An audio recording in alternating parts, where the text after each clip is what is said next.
All right, round two, we are on the play. We don't have our second or our third color, but I still keep this because we do have 2-drop, 3-drop, and our 3-drop can get us that second color. So uh, let's say that obviously we can change our game plan depending on what we draw. But our plan is to go turn 2 Mimic, turn 3 Lannery Storm, and then turn 4 we can play Harsh Mentor and Glorybound Initiate. So, I mean, that's a pretty good start. You can't ask for too much better than that.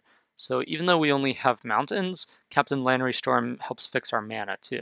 That's one of the things I really like about her. So looks like maybe Teamer Energy.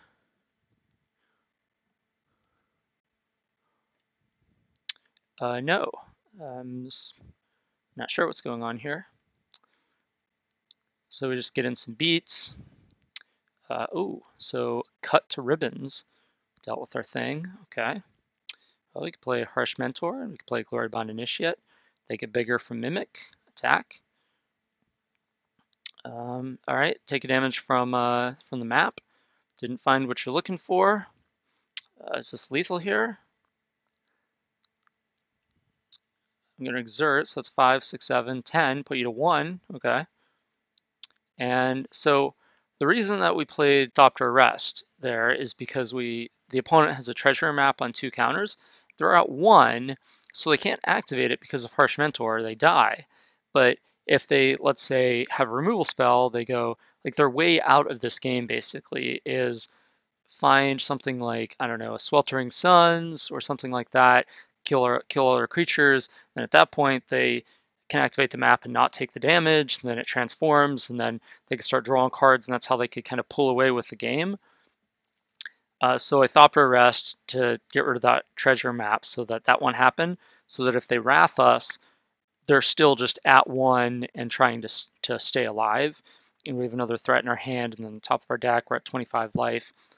So still not quite sure what's going on here, but some sort of Jund treasure map deck.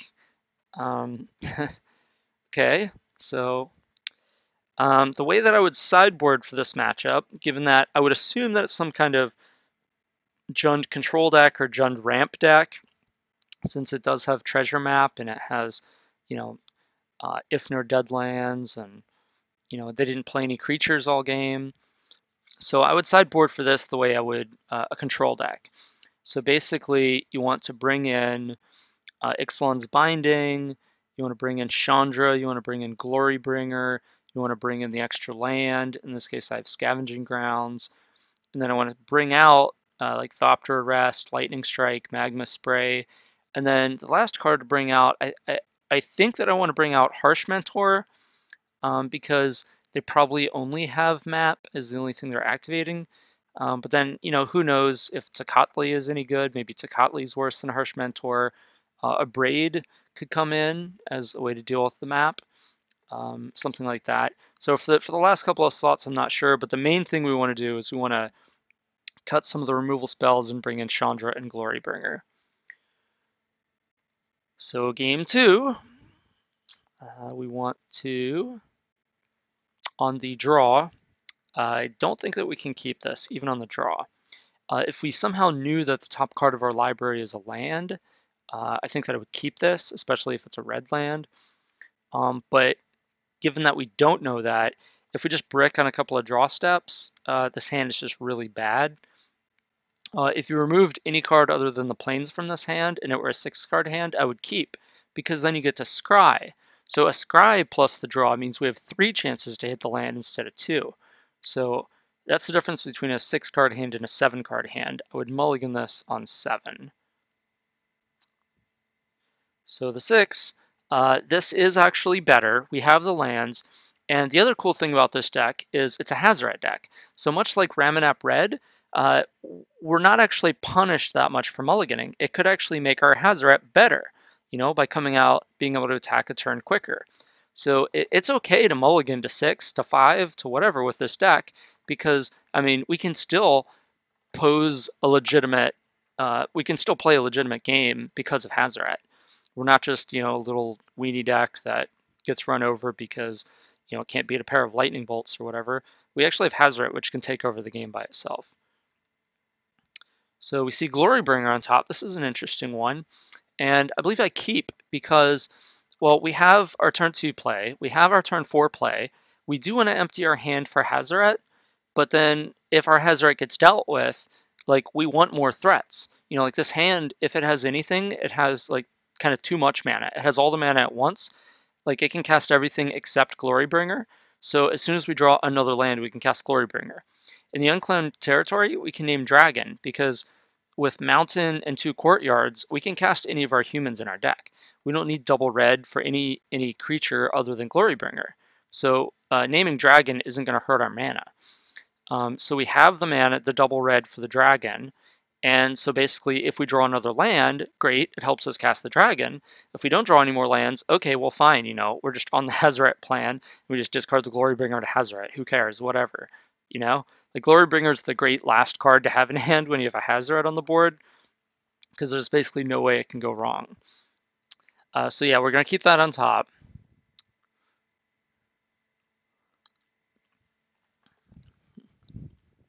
Then we're going to see what's going on here. Just going to go ahead and play our threat. Don't have an answer to it. And, ooh, Gift of Paradise. So it looks like it is some kind of ramp deck. A couple of extra lands, not exactly what we were looking for, but it's okay. Let's go ahead and jam this Hazoret. Get that one out there. Vraska, okay. This game's looking a little rough, but we can cast our Glorybringer, attack Vraska, and kill off the token. So now they have to minus the Vraska to deal with it. And okay, so they're Hour of Promise. That's why they're playing the deserts. And we're just going to go ahead and kill Vraska. So if you see what we did there, they had a Vraska on 1. So, and they have blockers, so we can't kill Vraska in combat this turn. So a priority of ours is to discard a card to Hazoret. And since our hand is all creatures in a land, even though we want Hazoret active as quickly as possible, next turn we could just cast our last 2 creatures, and no matter what we draw, we can still attack with Hazoret. So the priority this turn is just killing Vraska. So we want to discard a card to Hazoret to deal the damage to Vraska. And so they're like, okay, fine. We kill Vraska, and then they activate Treasure Map, and then they take 2 from Harsh Mentor. So that's basically where we're at right now.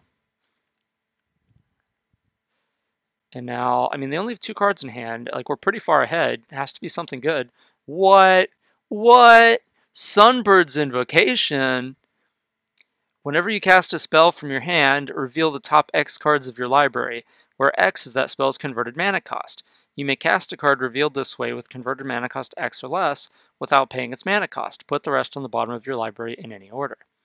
Okay, so I thought that I was pretty far ahead. I was like, okay, I just dealt with your 6 mana Planeswalker. I'm at 24 life, not too worried about, you know, the ribbons coming back to hit me. I'm not sure what you're ramping into. If you activate your Deadlands, sure, you can kill my Harsh Mentor, you know, which is like keeping your treasure map in check. But I have an active Hazoret. I'm about to empty my hand, and you just have a couple of zombies, not much going on for you, and we're just in pretty good shape. And then you play Jundbirds Invocation. So, and I guess we'll call this deck Jundbird Invocation. It's Jund deck with wrapping into Jundbird's Invocation. So this Jundbird Invocation deck, they play their namesake card, and then they attack us with the 2 zombies. We have 2 cards in hand. We're clearly going to be able to attack with Hazoret next turn. What are you doing? Why are you attacking with your zombies? I almost want to block because you know what's happening. You know what's about to happen. But I was like, all right, well, whatever. Like I can't block. You know, I'm just gonna take it. And then they're like, okay, activate treasure map, take some damage. Then we're like, okay, well, all right, you have 1 card in hand. You better hit something good off the Jundbirds Invocation. Empty my hand for Hazoret, attack you, put you down to, all right, 8. What's up? What are you doing? Activate the treasure map. Go to 6 life from the Harsh Mentor. And then you attack us with the zombies again. What are you doing? What could you have? It's like, well, all right, at this point, we're going to block with Campbell. Because whatever you're doing, you have to be able to deal with Hazoret. Because Hazoret is going to kill you by itself next turn, let alone Harsh Mentor and all our other creatures. So, all right, well, we'll block with Campbell. We're gonna take the other one. We'll go to 18. We're not gonna trade our glory bond for a zombie. Then let's see, what do you got? Got to be something real good here. Okay, so that was real good. That was Hour of Devastation, and creatures lose indestructible. So Hazoret loses indestructible and deals 5 damage to all creatures and non-bolus planeswalkers. Well, that kills everything. And you get to trigger the Sunbird's Invocation. Great. All right, well, you took 2 from Campbell to play the Hour. So I guess if you cast another spell, you'll go to 2. No, but you did get a spell off the Gift of Paradise, off the trigger from the Invocation. So now you play Gift of Paradise, you go to 2, but then you get to go up to 5 life. Now here's where I think I made a mistake. I wasn't really thinking about them playing Hour of Devastation. I guess I should have, because that was basically probably the only card in the format that would get them out of this situation. But I could have played around it, or at least could have played around the Gift of Paradise. So basically, instead of playing the Glory Bond Initiate, if I just leave the 2 mana up and I play the 3rd land instead of the Initiate, then I have 3 mana up and the Glory Bond Initiate in hand. So one thing that does is it plays around a Wrath effect, because now I have an Initiate in my hand. The other thing it does, the opponent's at 6. So if they had to cast a spell, which, well, I don't know how they can get out of this situation without casting a non-creature spell. So if they cast their Hour of Devastation, they go to 4 from Campbell, and then the trigger off the Sunbird Invocation, if they had another spell, they can't cast it. Or if they do try to cast it, they take 2 from Campbell, and then we throw the Glory Bond Initiate from our hand at them using Hazoret's ability, and it kills them while the Hour of Devastation is still on the stack. So it basically means that they don't get to cast the card off Sunbird's Invocation. That's basically what it means if we just held the mana up. And it also means that we would have a Glory Bond Initiate in our hand instead of a Plains. So that, I think, was probably a mistake on our part.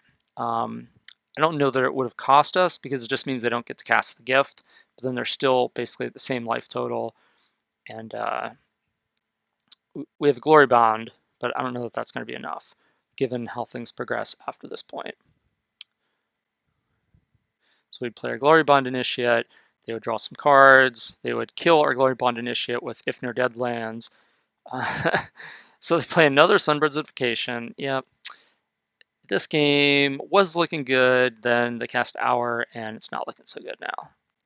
They play another treasure map, and they play Spring, they activate Invocation, don't find anything. They can cast Spring, the mind half of Spring to Mind next turn if they want to. Or they could just do it now, and they didn't get anything. And now they're just basically doing whatever they want. They have a bunch of mana, they have double Sunbird's Invocation. What in the world? Double Cruel Reality. So they Cruel Reality'd into another Cruel Reality off Sunbird's Invocation. So Enchanted Player, at the beginning of Enchanted Player's upkeep, that player sacrifices a creature or planeswalker. If that player can't, he or she loses 5 life. Okay, and then they disintegrated our 1 creature, and then they're like, okay, go. I'm like, okay, well, I guess I have no creatures. I take 10. I'm dead. Alrighty, that was fun. So, yeah, that game was looking good, and then they cast Hour of Devastation, and then not so good. So for sideboarding, yeah, we basically still want the dragons and the Chandras, I think. This hand looks good. We have the mountain, so the summit can come into play untapped, and we have 2-drop, 3-drop. We have Hazoret. We have 3 lands. Looks good. Good to go. Opponent mulligans. Let's play out our Harsh Mentor. They play their map. We attack. We play Campbell. So now if they play a ramp spell, they take damage. They did. They take their damage. Play Lannery Scout. Lannery Captain Storm. All right, Sweltering Suns. So that's a good one. So we're in a pretty commanding position. We have all our creatures on the battlefield doing some work, threatening potentially lethal next turn with the Lightning Strike, and they Sweltering Suns us. So now we have a game. There are 11. They have 4 cards in hand. They have 4 mana. We have 4 mana. They have a treasure map, but we have some more action. Let's see how things go. So we're just going to play out a pair of threats here. Now, they let us attack, so they didn't have a second Wrath. So now, this is the really cool part about the Devoted Cropmate, that when they kill our creatures, our first rush, then we follow it up with the Devoted Cropmate. If they don't have another removal spell for the Cropmate, then we can get back creatures from the first rush. So we're going to get back Harsh Mentor here, and both of our creatures are exerting, because that's, if they just take it, that's 8, they go to 3, and we have Lightning Strike. They're letting us attack.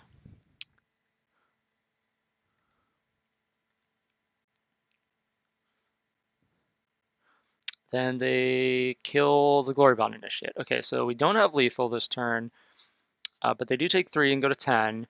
Then we decide to just play the Devoted Cropmate,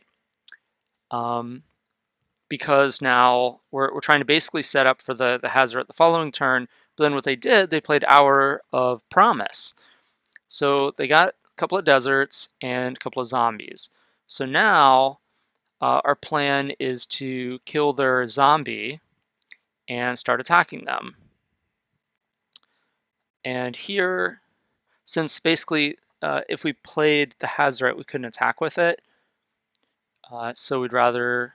we'd also, the card that we're playing around here is Hour of Devastation. So if we attack, and okay, what are you going to do? Trade with Devoted Cropmate? Okay, sure.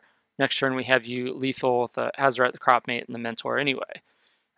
If you play Hour of Devastation, then, well, I don't want you to kill my Hazoret. The Hazoret's the card that's going to win me this game. You know, like, following it up with a Cropmate is not going to do it. Following it up with a Hazoret can do it. So we're basically sandbagging the Hazoret for next turn, because it's still going to be lethal, and we're trying to play around the Hour. Okay, so that's not what happened. Yeah, they didn't play Hour of Devastation. They played Sandworm Convergence. That's again not the card I was expecting them to cast. So that's an interesting one. Fortunately, none of our creatures fly, but they do get a 5/5. And basically, our plan here is, well, play Hazoret, and if you don't block Hazoret, you basically die. You go to 1 if you block the Cropmate. So you're basically in a position where you kind of have to block the Hazoret.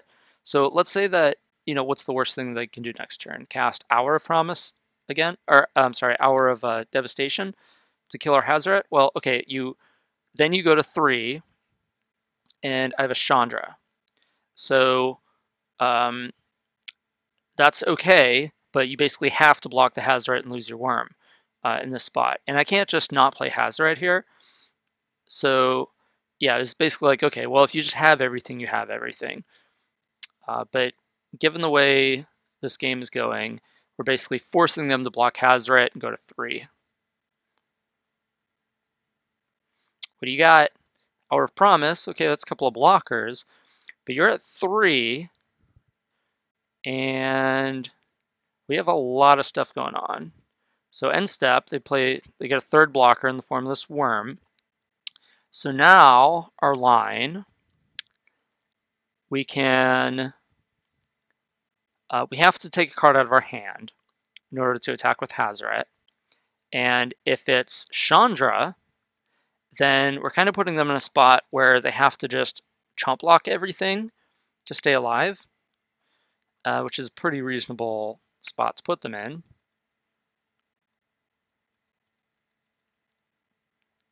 But instead, what we do, instead of playing Chandra, we just activated Hazoret.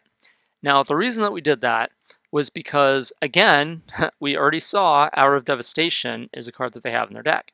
So if they play Hour of Devastation, if we play Chandra this turn, the best we can do is like kill a blocker, attack, force them to block, block, Cropmate with the other zombie, Hazoret with the Worm, take 2, go to 1, and then we have a Metallic Mimic in hand.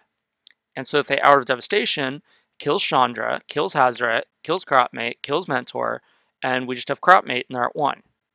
Now, compare that board position with this one, where we discard the Mimic, so they go to 1, Then we attack with everyone. They have to basically go block, block, block. So they can keep their worm, and we lose our mentor and our crop mate. But then they go to, they basically just have a worm, and then next turn they'll get another worm. But then we have Hazoret. We have Hazoret on the battlefield, and we have Chandra in hand, and they're at 1. Or what we can do, which I think is even better, is just say, go. Or attack with Hazoret, go. Because then it's like, okay, well, zombie dies, and then you have to deal with Hazoret. And then even if you can deal with Hazoret, you have to deal with Chandra in her hand. So you have to basically gain life somehow. And by not attacking, we can leave Harsh Mentor back so that they can't activate Treasure Map, because if they do, they die. And so that keeps them from being able to dig for answers. So as interesting as this is, like the play here is just discard Metallic Mimic, attack with Hazoret.